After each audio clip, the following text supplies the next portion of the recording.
అందరికీ praise lord పిల్లలు. గడిచిన కాలం అంతా కూడా మనందరినీ తన కృపలో కాపాడిన దేవునికి స్తోత్రం. అయితే ఇప్పుడు మనం అందరం కూడా ప్రభు యొక్క సన్నిధిలో లెసన్ వినడానికి కూర్చొని ఉన్నాం కాబట్టి మొదటిగా దేవుని యొక్క సహాయాన్ని వేడుకుంటూ మనం ప్రార్థన చేసుకొని మన లెసన్ మనం ప్రారంభించుకుందాం. మహోన్నతుడును మహాపరిశుద్ధుడైన మా దేవ, మీకు స్తోత్రం చెల్లిస్తున్నాం ప్రభువా. ఈ సమయంలో ప్రభువా మీకు స్తోత్రములు, మీ పరిశుద్ధాత్మ యొక్క సన్నిధిని సహాయంలో మీరు మాకు అనుగ్రహించండి.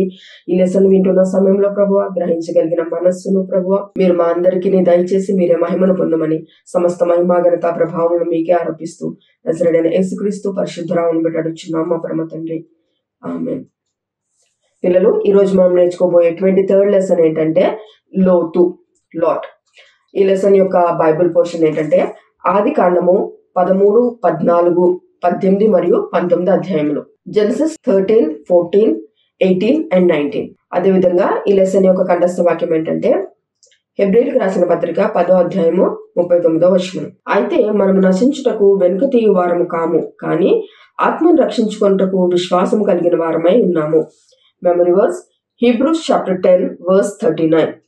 But we do not belong to those who shrink back and are destroyed, but to those who have faith and are saved. పిల్లలు, ఈ రోజు మనం నేర్చుకోబోయే లోతు అనే ఒక వ్యక్తి గురించి మనం ఇప్పుడు నేర్చుకుంటున్నాం కదా. అయితే ఈ వ్యక్తి అబ్రహాం యొక్క సహోదరుని యొక్క కుమారుడు అన్నమాట. అయితే అబ్రహాంను దేవుడు పిలిచినప్పుడు అప్పుడు లోతు కూడా అబ్రహాంతో కూడా ప్రయాణం మొదలు పెట్టాడు. అయితే ప్రయాణం మొదలుపెట్టిన ఈ లోతు దేవుని యొక్క మార్గంలో నుంచి వెనుక తీసిన కారణమును బట్టి అతడు ఎలాంటి ఒక శిక్షకు గురయ్యాడు, ఎలాంటి శ్రమలు అనుభవించాడు, అతడు ఏమేమి కోల్పోవలసి వచ్చింది అనేది ఇప్పుడు అతని యొక్క జీవితం నుంచి ఈ లెసన్ లో మనము నేర్చుకుందాం. దేవుడు అబ్రహామునకు ప్రత్యక్షమై నేను నీకు చూపించబోయే దేశానికి వెళ్ళమని చెప్పాడు. అయితే అబ్రహాం యొక్క ఊరు ఏంటంటే కల్దీయుల దేశంలో ఊరు అనే పట్టణం. ఇక్కడ అబ్రహాము నివాసం చేసేవాడు. దేవుని మాటను విన్న అబ్రహాం ఏం చేశారంటే తన ప్రయాణాన్ని ఇక్కడి నుంచి ప్రారంభించారు. అయితే తన ప్రయాణం ప్రారంభించినప్పుడు అబ్రహాంతో పాటు అతని భార్య అయిన సారా, అతని తండ్రి అయిన తెరాహు, ఇంకా అబ్రహాం యొక్క సహోదరుని కుమారుడైన లోతు, ఇంకా అబ్రహాముని కలిగిన ఆస్తి ఇవన్నీ తీసుకొని అతను ప్రయాణం చేయడం అనేది మొదలుపెట్టి ఆయన హారాను అనే ప్రదేశానికి వచ్చారు. ఇది హారాన్. సో ఈ హారాను అనే ప్రదేశంలోకి వచ్చిన తర్వాత ఈ ప్రాంతంలో అబ్రహాము తండ్రి అయిన తెరాహు మరణించారు. తెరాహు మరణించిన తర్వాత అబ్రహాము మరలా ఏం చేశారు అంటే తన ప్రయాణాన్ని ప్రారంభించి దేవుడు తనకి ఇస్తానన్న దేశం కనాను. సో ఈ దేశానికి ఆయన వచ్చారనమాట. ఈ దేశానికి వచ్చిన తర్వాత కనాన్ దేశంలోకి ఆయన వచ్చిన తర్వాత ఇక్కడ ఈ ప్రాంతంలో కరువు వచ్చిన కారణమును బట్టి అబ్రహాం ఏం చేశారంటే మళ్ళీ కనాన్ దేశంలో నుంచి ఐగుప్తు దేశానికి వెళ్ళారు. ఇక్కడ కొంతకాలము ఉన్నారు. ఇక్కడ కొంతకాలం ఉన్న తర్వాత అబ్రహాము మళ్ళా తిరిగి ఏం చేశారంటే కనాను దేశంలోని నెగెబు అనే ప్రాంతానికి వచ్చారు. కనాన్ దేశంలోని నెగెబు అనే ప్రాంతానికి వచ్చారు. నెగెబు అనే ప్రాంతం తర్వాత ఆయన మరి కొంత దూరం ప్రయాణం చేసి బేతేలు దగ్గర తమ గుడారములు వేసుకుని ఆయన ఏం చేశారంటే ఇక్కడ స్థిరపడ్డారన్నమాట. సో అబ్రహాము ఈ ప్రయాణం అంతా చేసినప్పుడు ఈయనతో పాటు అతని సహోదరుని కుమారుడైన లోతు కూడా ఉన్నాడు. సో దేవుని మార్గంలో లోతు కూడా ఏం చేశాడు, మొదటిగా ప్రయాణం అనేది చేశాడు. అయితే ఇక్కడ చూడండి, ఇవన్నీ కూడా అబ్రహాము మరియు లోతుకు ఉన్న మందలు అన్నమాట. వీళ్ళు చాలా ఆస్తి గలవారు కాబట్టి వీళ్ళకి ఏమున్నాయంటే పశువులు, మందలు చాలా ఉన్నాయన్నమాట. సో ఈ మందలను చూసుకోవడానికి వాళ్ళకి కాపర్లు కూడా ఉన్నారు. సో వీళ్ళందరూ కూడా చూడండి ఎంత ఆస్తి ఉంది వీళ్ళిద్దరికి కూడా. అంటే వీళ్ళిద్దరు కూడా కలిసి జీవించలేనంత ఆస్తి ఉందన్నమాట. సో ఇంత ఆస్తి వీళ్ళకి ఉంది. ఇన్ని మందలు వీళ్ళిద్దరికి, లోతుకి మరియు అబ్రహామును కలిగి ఉన్నారనమాట. అయితే ఒకసారి ఏం జరిగిందంటే చూడండి, వీళ్ళు లోతు యొక్క కాపర్లు, వీళ్ళు అబ్రహాం యొక్క కాపర్లు. సో వీళ్ళు ఈ విధంగా అందరూ కలిసి ఉన్నప్పుడు ఈ లోతు యొక్క కాపర్లకి అబ్రహాం యొక్క కాపర్లకి గొడవ అయిందనమాట, కలహం పుట్టింది. సో వాళ్ళు అస్తమానం ఏం చేసేవారంటే గొడవ పడుతూ ఉండేవారు. ఒక చోటే అంతమంది ఉండేవారు కాబట్టి వాళ్ళు ఏం చేసేవారు, గొడవ పడుతూ ఉండేవారు అనమాట. సో ఈ విధంగా గొడవ పడడం అబ్రహాము చూసి అతను ఏం చేశారంటే లోతు వద్దకు వచ్చారు. ఇక్కడ చూడండి, ఈయన అబ్రహాము, ఈయన లోతు. అయితే అబ్రహాం ఏం చెప్పారంటే ఇదిగో ఈ విధంగా మనకి కాపర్లకి కలహం అనేది జరుగుతుంది. సో మన ఇద్దరం బంధువులం కాబట్టి ఈ విధంగా ఉండడము కరెక్ట్ కాదు. తన ముందున్న ప్రదేశాన్ని అబ్రహాం చూపించి నువ్వు కుడికి వెళ్తే నేను ఎడమకు వెళ్తాను, నేను ఎడమకు వెళ్తే నువ్వు ఏ ప్లేస్ తీసుకుంటే మొదటిగా దానికి తర్వాత ప్లేస్ నేను తీసుకుంటా అని చెప్పి మొదటిగా ఎంచుకోవడానికి లోతుకే అబ్రహాం చెప్పాడనమాట. ఎప్పుడైతే అబ్రహాము ఎంచుకోవడానికి లోతుకి ఆయనకి ఛాన్స్ ఇచ్చినప్పుడు లోతు కన్నులెత్తి ముందు చూసినప్పుడు చూడండి, అతనికి తన ముందున్న యోర్దాను ప్రాంతం అంతా కూడా చాలా పచ్చగా మంచిగా కనబడింది, అంటే చాలా సారవంతమైన నేల కింద కనబడింది అనమాట. సో లోతు ఏమనుకున్నాడంటే, నేను అక్కడికి వెళ్తే మంచిగా నా లైఫ్ అంతా కూడా నేను అక్కడ స్థిరపడవచ్చు, ఎందుకంటే చూడడానికి అది చాలా అందంగా ఉంది. సో అక్కడికి నేను వెళ్ళిన తర్వాత నా లైఫ్ అంతా కూడా చాలా బాగుంటుంది అని చెప్పేసి లోతు ఏం చేశాడంటే, తన ముందున్న యోర్దాను ప్రాంతాన్ని ఆయన ఎంచుకుని నేను యోర్దాను ప్రాంతంలో తూర్పు వైపుకు ఆయన ప్రయాణం చేయడం స్టార్ట్ చేశాడు. లోతు తన కుటుంబంతోనూ తనకున్న ఆస్తితో కూడా ఆయన ఏం చేశారంటే ఈ యోర్దాను ప్రాంతంలోనికి ఆయన ప్రయాణం అనేది మొదలు పెట్టాడు. అయితే ఆయన ప్రయాణం మొదలుపెట్టి ఆ యొక్క యోర్దాను ప్రాంతంలో సొదొమ అనే ఒక పట్టణములకు వచ్చి అక్కడ ఏం చేశాడంటే తన గుడారంలో పట్టణంలో ఆయన వేసుకున్నాడు అనమాట. అయితే ఈ సొదొమ ప్రాంతము లేదంటే ఈ యోర్దాను మన లోతు చూసారు కదా, ఈ ప్రాంతం అంతా కూడా ఎలా ఉంది అంటే యెహోవా తోట వలె, అంటే దేవుని యొక్క తోట ఎలా ఉంటుంది, చాలా అందంగా ఉంటుంది కదా. సో అంత అందంగా ఈ ప్రదేశం అనేది ఉండేది. కాబట్టే లోతు ఏం చేశాడు, తన కన్నులతో చూసి చాలా అందంగా ఉంది ఈ ప్రదేశం అని చెప్పి అతను ఆ ప్రాంతాన్ని ఎన్నుకున్నాడు. సో సొదొమ ప్రాంతం కూడా యెహోవా తోట వలె ఉందన్నమాట. సో ఎప్పుడైతే ఈయన ఆ ప్రాంతాన్ని ఎన్నుకొని ఆ సొదొమ యొక్క పట్టణంలో ఆయన నివాసం చేయడం అనేది, తన కుటుంబంతో పాటు నివాసం చేయడం అయినా స్టార్ట్ చేశాడనమాట. అయితే ఇది చూడ్డానికి ఇంత అందంగా ఉన్న ఈ ప్రదేశంలో ఉన్న ప్రజలు ఎలా ఉన్నారు అంటే, సొదొమలో ఉన్న ప్రజలందరూ కూడా చాలా దుష్టులు, వాళ్ళు దుర్మార్గులు, అంతేకాకుండా చాలా పాపం చేసేవారు అనమాట. అంటే దేవునికి విరోధంగా జీవించే జనాంగం అంతా కూడా ఆ పట్టణంలో ఉన్నారు. సో వాళ్ళు ఏమాత్రం దేవునికి భయపడేవారు కూడా కాదనమాట. తమకు నచ్చినట్లు వాళ్ళు పాపం చేసుకొని ఆ యొక్క ప్రాంతంలో జీవించారు. అయితే ఇలాంటి ప్రజల మధ్యలో లోతు వెళ్ళి ఏం చేశాడు, తన నివాసాన్ని ఏర్పరచుకున్నాడు. అంటే తను ఏం చేశాడు అంటే దేవుని యొక్క మార్గంలో నుండి లోకమును, అంటే తనకి చూడగానే నచ్చి అందులోకి వెళ్తే నేను మంచిగా ఉంటాను అని తన స్వార్థంతో ఆయన ఏం చేశాడంటే ఆ ప్రాంతాన్ని ఎన్నుకొని ఆయన వెళ్ళిపోయాడు. సో ఈ లోకంలో ఉన్న ఈ పట్టణం ఎట్లా ఉంది, దేవునికి పూర్తిగా విరోధంగా ఉంది.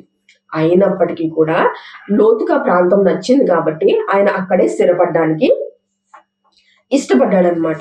సో ఈ విధంగా ఆయన లోతు అక్కడ నివాసం చేస్తూ ఆయన కుటుంబంతో పాటు ఉన్నప్పుడు దేవుడు లోతుకి ఒక హెచ్చరికని ఇచ్చాడు. ఆ హెచ్చరిక ఏంటి అంటే, ఒకసారి ఆ సొదొమ ప్రాంతం పైకి ఆ చుట్టూ ఉన్న శత్రు రాజ్యులు దాడి చేశారనమాట.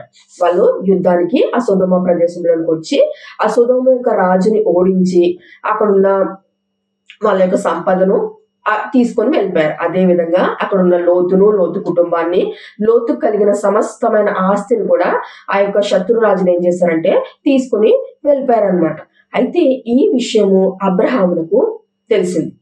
సో తెలియగానే అబ్రహాముకి ఆయన లోతు బంధువు కదా, కాబట్టి ఆయన వెంటనే ఏం చేశాడంటే అబ్రహాము తన ఇంటిలో ఉన్న 318 మందిని వెంట పెట్టుకొని ఎవరైతే శత్రురాజులు ఉన్నారో వాళ్ళ యుద్ధకు వెళ్ళి వాళ్ళతో యుద్ధం చేసి అక్కడి నుంచి లోతును, వాళ్ళ యొక్క కుటుంబమును, అతనుకున్న సమస్తమైన ఆస్తిని కూడా విడిపించుకొని అబ్రహాము వచ్చాడు. ఇక్కడ చూడండి, ఇక లోతు బంధింపబడి ఉన్నాడు కదా, అబ్రహాం వచ్చి లోతుని విడిపించాడు. ఆ రాజుల్లో నుంచి విడిపించి తనకున్న ఆస్తిని అంతటిని కూడా విడిపించి తీసుకొని వచ్చారు. అయితే ఈ విధంగా తీసుకొని వచ్చినందుకు లోతు చాలా సంతోషించాడు. ఎందుకంటే ఒకవేళ అబ్రహాం రాకపోతే గనక అతను అక్కడే చనిపోవాల్సి ఉండేది, వాళ్ళ కుటుంబం కూడా అక్కడే చనిపోవాల్సి ఉండేది. సో అలాంటి పరిస్థితుల్లో, మరణకరమైన పరిస్థితుల్లో నుంచి అబ్రహాం ఏం చేశాడు, లోతును విడిపించాడు. విడిపించినప్పుడు లోతు చాలా సంతోషించి అబ్రహాంకి కృతజ్ఞతలు కూడా చెప్పాడు, అంటే థ్యాంక్స్ఫుల్ గా చెప్పాడు. కానీ అతడు ఇంత సంతోషంగా ఉన్నప్పటికీ కూడా సొదొమ యొక్క ప్రాంతాన్ని విడవడానికి అతను ఒప్పుకోలేదు. ఇప్పుడు చూడండి, దేవుడైతే హెచ్చరికగా తనకు ఒకటి పాఠం నేర్పించడానికి రాజులు వచ్చి తన ఆస్తిని తీసుకుని వెళ్ళిపోయారు. సో దేవుడు దీన్ని అతనికి హెచ్చరికగా ఇచ్చారు. కానీ లోతు దాన్ని గ్రహించలేదు. దాన్ని ఏం చేశాడు, హెచ్చరికని నిర్లక్ష్యం చేశాడు. అతను సొదొమలో ఉండడానికి మాత్రమే ఇష్టపడ్డాడు. సొదొమ ప్రజలందరూ కూడా ఎలా ఉన్నారో లోతుకు తెలుసు. వాళ్ళందరూ కూడా దేవుని భయం లేని ప్రజలని కూడా తెలుసు. అయినప్పటికీ తన లైఫ్ లో ఇలాంటి మరణకరమైన స్థితి వచ్చినప్పటికీ కూడా లోతు సొదొమని విడవడానికి ఒప్పుకోలేదు. సో ఇలాంటి పరిస్థితి జరిగింది కాబట్టి నేను తిరిగి వేరే ప్రాంతానికి వెళ్ళిపోతాను అనే ఆలోచన కూడా లోతుకి రాలేదు. సో కాబట్టి అతను ఏం చేశాడు, తిరిగి అదే ప్రాంతంలో నివసించడం అనేది మళ్ళీ ప్రారంభించాడు. అంటే లోతు దేవుని యొక్క హెచ్చరికను ఆయన ఏం చేశాడంటే నిర్లక్ష్యం చేశాడు. దేవుడు అతనికి హెచ్చరికగా ఒకటి చూపించాడు, కానీ అతను ఏం చేశాడు, దాన్ని నిర్లక్ష్యం చేసి ఆ సొదొమని అతను ప్రేమించాడు కాబట్టి ఏం చేశాడంటే సొదొమలో నివాసం చేశాడు. సో ఈ విధంగా లోతు ఇంకా మరికొంతకాలము సొదొమలో ఈ విధంగా నివాసం చేసిన తర్వాత ఏం జరిగిందంటే, దేవుడు సొదొమ ఇంకా గొమొర్రా అనే పట్టణములు ఉన్నాయి, ఇవి రెండు కూడా పట్టణములు అన్నమాట.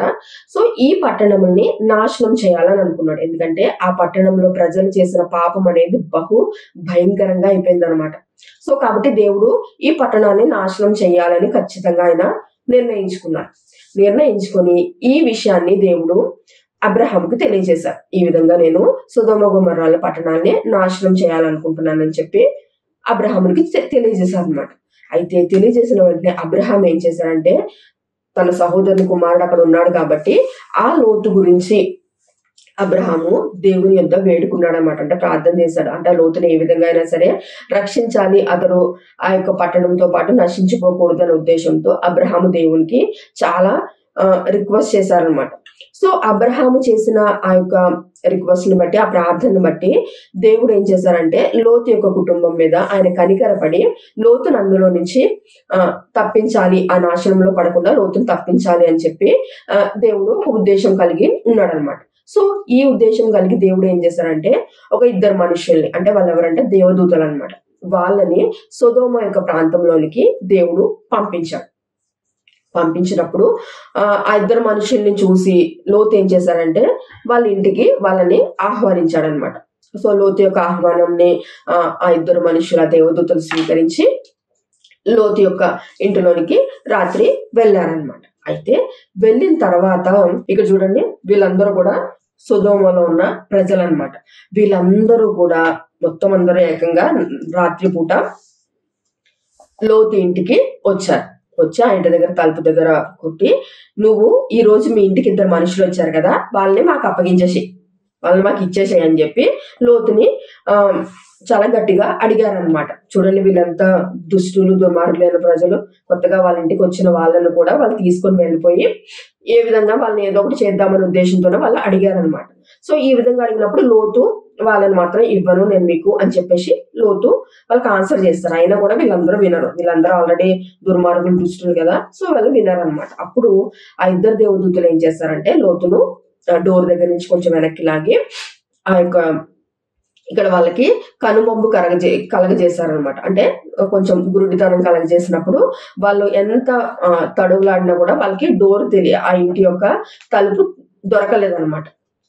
సో ఈ విధంగా చేసిన తర్వాత ఈ దేవదూతలు ఇద్దరు కూడా లోతుకు చెప్తారు, దేవుడు ఈ ప్రదేశాన్ని నాశనం చేయాలని అనుకుంటున్నాడు కాబట్టి మీరు తొందరగా యొక్క ప్రదేశంలో నుంచి బయటికి వెళ్ళిపోండి అని చెప్పి లోతుకు చెప్పారన్నమాట. అయితే దేవదూతుని మాట చెప్పిన తర్వాత కూడా లోతు ఏం చేశాడంటే తడువు చేశాడు అనమాట. అంటే కొంచెం లేట్ చేశాడు, తొందరగా చేయకుండా. ఇప్పుడు ప్రాంతం నాశనం అయిపోతుందంటే మనం ఏం చేస్తాం, తొందరగా వెళ్ళిపోతాం. కానీ లోతు అట్లా కాకుండా కొంచెం లేట్ గా చేశారనమాట, తడువు చేశాడు.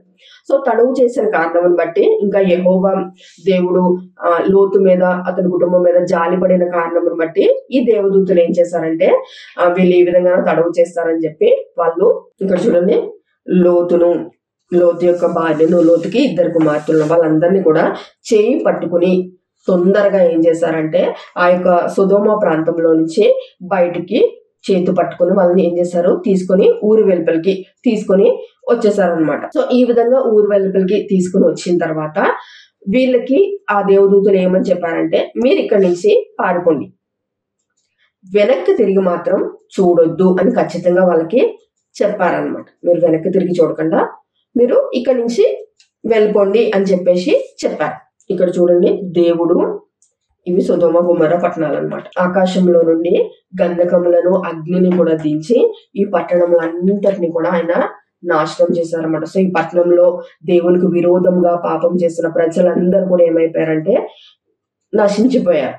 పైనుంచి అగ్ని గంధకములు పడితే ఇంకా ప్రాంతంలో ఏమీ ఉండవు కదా. సో ఆ విధంగా దేవుని యొక్క ఉగ్రత అనేది ఈ ప్రాంతం మీదకి వచ్చింది. వీళ్ళు ఇంత పాపం చేశారు కాబట్టి వాళ్ళు ఈ శిక్షను అనుభవించాల్సి వచ్చిందనమాట. సో ఈ విధంగా ఈ పట్టణం అంతా కాలిపోతుంది.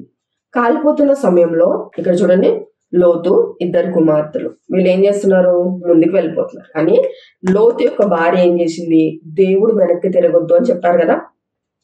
చెప్పినప్పటికీ ఆమె వినకుండా ఏమైంది, వెనక్కి తిరిగి చూసి ఈమె ఉప్పు స్తంభం అయిపోయింది అనమాట. చూడండి, ఇక్కడేమో సొదొమ పట్టణం నాశనం అయిపోతుంది. ఈమె వెనక్కి తిరిగిన కారణం అంటే దేవుని యొక్క ఆజ్ఞకు అవిధేయత చూపించి ఆమె ఏం చేసింది, వెనక్కి తిరిగింది.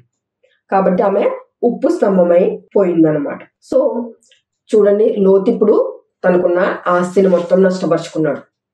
అంతేకాకుండా తన భార్య కూడా ఏమైంది, దేవుని మాటకు అవిధేయత చూపించిన కారణం బట్టి ఆమె కూడా ఉప్పు స్తంభం అయిపోయింది కదా. ఒకవేళ ఆయన లోతు ముందుగానే దేవుని యొక్క హెచ్చరికను విని దాన్ని ఒకవేళ లక్ష్యం చేసి ఉంటే అతనికి ఇలాంటి పరిస్థితి వచ్చి ఉండేది కాదు. అబ్రహామును బట్టి దేవుడు లోతును రక్షించాలనుకుని అతను ఊరు వెలుపలకు తీసుకొని వచ్చారు దేవదూతలు. కానీ అక్కడ అతను ఏమైనా తనకున్న ఆస్తి, తను సంపాదించుకున్న ప్రతిదీ కూడా అతను కోల్పోయాడు. అంటే దేవుని యొక్క మాటను మనం వినకుండా, లేదంటే దేవుని యొక్క హెచ్చరికను మనము నిర్లక్ష్యం చేసినప్పుడు దేవుని యొక్క శిక్షను ఖచ్చితంగా అనుభవించాల్సి వస్తుందన్నమాట. ఇప్పుడు లోతు అయితే బయలుదేరడం దేవుని మార్గంలో నుంచే బయలుదేరాడు కదా. కానీ ఆయన ఏం చేశాడు, మార్గంలో నుంచి తప్పిపోయి వెనుక తీసిన కారణం అంటే లోకంలో ఉన్న ఆ యొక్క పట్టణంలో ఆయన ఎంచుకొని దేవుని భయం లేని వారి మధ్యలో జీవించిన కారణమును బట్టి అతనికి ఏమైంది, లాస్ట్ కి అతని దగ్గర ఏమీ మిగలకుండా మొత్తం ఆయన ఏమయ్యాడు, అన్ని నష్టపోవాల్సి వచ్చింది. అంటే దేవుని యొక్క ఉగ్రత అక్కడ అతని మీదకి వచ్చిందన్నమాట. సో అతను ఇంత శిక్ష అనుభవించాల్సి వచ్చింది. కాబట్టి దేవుని యొక్క మార్గంలో ఎప్పుడైనా సరే మనము మొదలు పెట్టినప్పుడు దాంట్లో నుంచి వెనక్కి తీయకూడదు అనమాట. దేవుని మార్గంలో మనం కంటిన్యూగా నడుచుకుంటూ వెళ్ళాలి. అందులో నుంచి మనం వెనక్కి తీస్తే, ఇప్పుడు లోతు యొక్క జీవితం ఏమైందో మనం చూసాం కదా. ఆయన సమస్తాన్ని కోల్పోయి దేవుని యొక్క శిక్షను ఆయన అనుభవించాల్సి వచ్చింది, శ్రమను అనుభవించాల్సి వచ్చింది. అతని జీవితంలో అతనికి ఏమీ కూడా మిగలలేని ఒక పరిస్థితి లోతుకి అయిపోయింది అనమాట. కానీ అబ్రహాము మనం చూసామనుకోండి, అబ్రహాము దేవుడు పిలిచినప్పుడు అతను కూడా దేవుని మార్గంలో నడిచాడు. కానీ అతను దేవుని మార్గంలో నుంచి ఎప్పుడు తప్పిపోలేదు. సో ఈ విధంగా ఆయన ప్రయాణించిన కారణమును బట్టి అతను మంచిగా దేవుని యొక్క శిక్ష అతని మీదకి ఏం రాలేదు. దేవుని యొక్క ఆశీర్వాదం అనేది అబ్రహాముకు దొరికింది. కానీ లోతు వెనుక తీసిన దాన్ని బట్టి అతనికి ఏం దొరికింది, దేవుని యొక్క శిక్ష దొరికింది. సో కాబట్టి ఈ లోతు జీవితం అనేది మనకు ఒక హెచ్చరికగా ఉందన్నమాట. అంటే మనం ఎప్పుడైనా సరే దేవుని యొక్క మార్గాన్ని, దేవుణ్ణి మనము ఎన్నుకోవడం మాత్రమే కాకుండా ఆ యొక్క మార్గంలో మనము నడవాలన్నమాట. ఆ మార్గంలోంచి మనం ఎప్పుడైనా తప్పిపోయినా లేకపోతే వెనుదిరిగినా కూడా దేవుడు మొదటిగా మనల్ని హెచ్చరిస్తాడు. మనం ఏదైనా తప్పు చేసామనుకోండి, దేవుడు ఖచ్చితంగా ఎవరి ద్వారానైనా హెచ్చరిస్తాడు. మనం లోతును కూడా హెచ్చరించాడు కదా, మనల్ని కూడా అదే విధంగా దేవుడు ఏం చేస్తాడంటే హెచ్చరిస్తాడు. ఆ హెచ్చరికను మనం గ్రహించి దేవుని వైపు తిరిగితే మనకి ఆశీర్వాదము దొరుకుతుంది. లోతైతే దేవుని వైపు తిరగలేదు కదా. ఇప్పుడు మన ముందు కూడా లోకముంది, దేవుడు ఉన్నాడు. సో రెండాట్లో ఏదైనా ఎన్నుకునే ఒక స్వాతంత్రం మనకు ఉంది. కాబట్టి మనం దేవుణ్ణి ఎన్నుకుంటే గనక అబ్రహాం జీవితంలో మనకు కూడా ఆశీర్వాదం అనేది దొరుకుతుంది. లేదు, నేను దేవుని మార్గాన్ని ఎన్నుకొని కూడా నేను వెనక్కి తిరిగినా లేకపోతే దేవుని యొక్క మార్గంలో నుంచి తప్పిపోయినా, ఆయన ఆజ్ఞలకు అవిధేయులైనా కూడా దాని నుంచి లోతు ఏ విధంగా శిక్ష అనుభవించాడో మనకు కూడా మన జీవితంలో శిక్ష అనుభవించాల్సి వస్తుందన్నమాట. కాబట్టి మనం ఏం చేయాలి అంటే ఎప్పుడు కూడా దేవుని యొక్క ఆజ్ఞను గాని మాటను గాని నిర్లక్ష్యం అనేది చేయకూడదు. మనకు కూడా లోకంలో అనేక విషయంలో కనబడుతూ ఉంటాయి. మనకి చాలా విషయాలు చేయాలని కూడా అనిపిస్తూ ఉంటుంది. అయితే ఈ విధంగా దేవునికి విరోధమైన పనులు మనం ఎప్పుడైనా చేస్తున్నప్పుడు మనం ఖచ్చితంగా మన తల్లిదండ్రులు మనం హెచ్చరిస్తారు, లేదంటే పెద్దలు హెచ్చరిస్తారు, సండే స్కూల్ టీచర్స్ కానీ ఎవరైనా సరే ఏం చేస్తారంటే ఆ మార్గం కరెక్ట్ కాదు, లేదంటే మీరు తప్పు చేస్తున్నారు, ఆ మార్గంలో మీరు నడవకూడదు, లేదంటే అది దేవునికి ఇష్టమైన మార్గము కాదు అని చెప్పి ఎవరో ఒకరి ద్వారా దేవుడు ఏం చేస్తారంటే మనకి చెప్తాడనమాట. చెప్పినప్పుడు మనము దాన్ని నిర్లక్ష్యం చేసి లేదులే మమ్మీ వాళ్ళు ఇట్లానే చెప్తారు అని చెప్పేసి మనం దాన్ని నిర్లక్ష్యం చేసామనుకోండి, ఆ యొక్క నిర్లక్ష్యాన్ని బట్టి మనకి శిక్ష అనేది దొరుకుతుంది.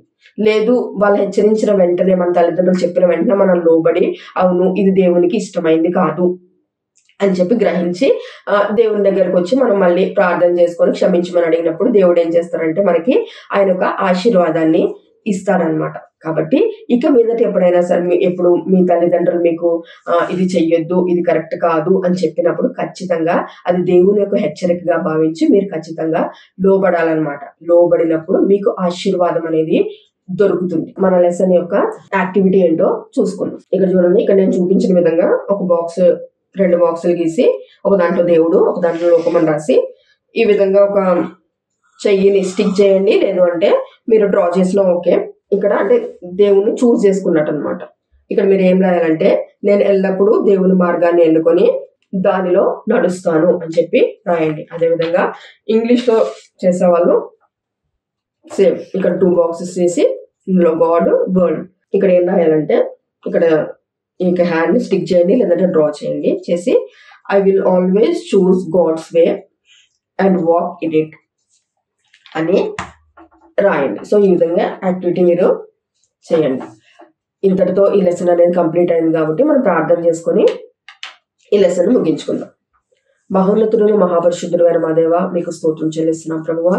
ఇంతవరకు మీకు సన్నిధిని మీరు మాకు తోడుగా ఉంచి ప్రభువా, లోతు యొక్క జీవితం గురించి మీరు మాకు తెలియజేసిన విధానం బట్టి మీకు స్తోత్రములు ప్రభువా. లోతు ప్రభువా ఏ విధంగా మీ మార్గం నుంచి వెనక్కి తీసి ప్రభువా ఆయన శిక్షణ అనుభవించవలసి వచ్చిందో ఆ యొక్క మార్గంలో మేము వెళ్లకుండా దేవా ప్రభువా మీకు స్తోత్రములు. అబ్రహాం ఎంచుకున్న దాన్ని బట్టి ప్రభు అతను ఏ విధంగా ప్రభు ఆశీర్వాదం పొందుకున్నాడో అలాంటి మార్గంలో కూడా ప్రభు మేము ప్రవేశించి ప్రభువ మీ మాటను విని మీకు విధేయత చూపించడానికి మీ హెచ్చరికలన్నిటినీ ప్రభువ మేము గ్రహించి ప్రభువ మీ యొక్క మార్గంలో నడవడానికి ఉన్నటువంటి కృపను ప్రభువ మా అందరికీ మీరు మాకు అనుగురించి మీరే మహిమను పొందమని సమస్త మహిమా ఘనత ప్రభావం మీకే ఆరోపిస్తూ యేసుక్రీస్తు పరిశుద్ధ నామమున నడుచున్నాము మా ప్రభువు తండ్రి. ఆమేన్.